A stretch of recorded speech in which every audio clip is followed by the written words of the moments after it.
उन्मादी ताकतें देश का सामाजिक सौहार्द बिगाड़ने के लिए कमरबस्ता होकर मस्जिद, मदरसों और दरगाहों की तकद्दुस को पामाल करने की कोशिशों में लगी हुई हैं, तो दूसरी तरफ हजारों हाथ ऐसे भी हैं जो सदियों पुरानी गंगा जमुनी तहजीब की हिफाजत में लगी हुई हैं।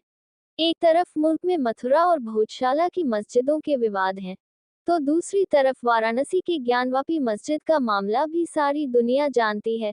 वाराणसी के ज्ञानवापी विवाद को तो सारी दुनिया जानती है, लेकिन शायद बहुत कम लोग वाराणसी की अनार वाली मस्जिद के बारे में जानते होंगे, जिसकी देखभाल एक हिंदू बुजुर्ग बेचन बाबा करते हैं।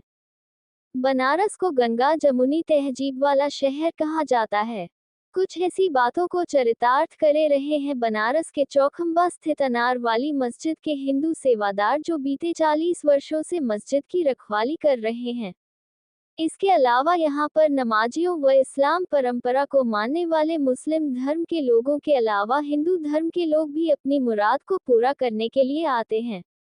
दशकों से इस मस्जिद परिसर में लगाए गए अनार के पेड़ की वजह से इस मस्जिद का नाम अनार वाली मस्जिद रखा गया है। बनारस के चौखंबा इलाके में अनार वाली मस्जिद के मुतवल्ली हिंदू है। बेचन बाबा की 3 पीढ़ियां 60 साल से अनार वाली मस्जिद की देखरेख कर रही हैं। मस्जिद का इतिहास काफी पुराना है। इसमें दरवेश सैयद तारा शाह बाबा, मीरा शाह बाबा, अनार शहीद बाबा, चौखंबा बाबा की मजार हैं। यहाँ रहने वाले मुस्लिम परिवार बेचन बाबा की बातों को मानते हैं। ये मस्जिद बनारस की गंगा जमुनी तहजीब की पहचान है।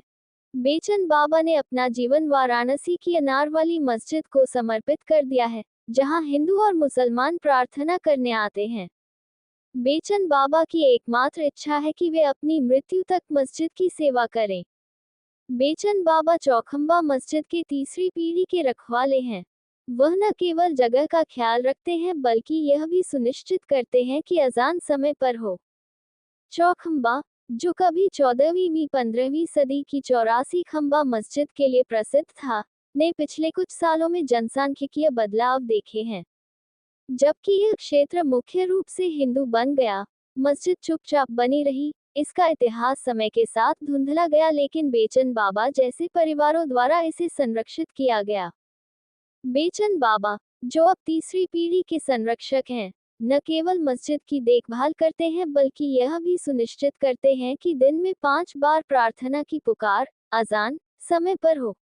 सदियों पहले बिछाए गए पत्थरों पर प्रवेश द्वार के पास बैठे बेचन कहते हैं, मैं 45 सालों से इस मस्जिद की देखभाल कर रहा हूँ। मेरे पिता ने यहीं से शुरुआत की थी, और बचपन से ही यह मेरा कर्तव्य रहा है। उनकी प्रतिबद्धता नियमित रखरखाव से कहीं आगे तक फैली हुई है। यह एकता के गहन लोकाचार का प्रतीक है। बेचन मसाला चाय की चुस्की लेते हुए कहते हैं, हर किसी के लिए एक ही ईश्वर है, बस नाम अलग अलग हैं। चाहे ईश्वर हो या अल्लाह, सब एक ही है।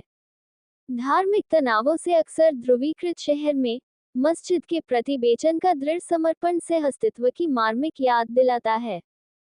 मध्ययुगीन स्तंभों और शांत दरगाह से सजी यह मस्जिद वाराणसी की आध्यात्मिकता के बीच शांति की तलाश करने वाले सभी धर्मों के आगंतुकों का स्वागत करती है।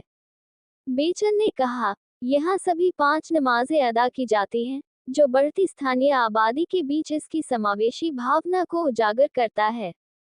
वाराणसी में ज्ञानवापी मस्जिद विवाद समेत हाल ही में हुए धार्मिक विवादों से जूझते हुए बेचन दृढ़ संकल्पित हैं।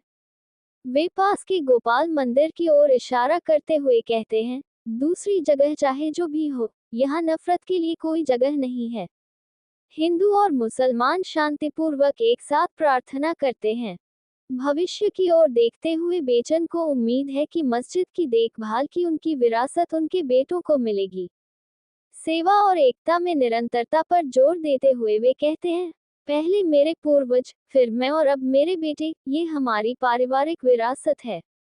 आध्यात्मिकता से ओतप्रोत इस शहर में अनारवाली मस्जिद के प्रति बेचन बाबा का अटूट समर्पण न केवल इसकी भौतिक पवित्रता को संरक्षित करता है, बल्कि सद्भाव और भाईचारे का शाश्वत संदेश भी देता है। सूफी न्यूज ब्यूरो, वाराणसी।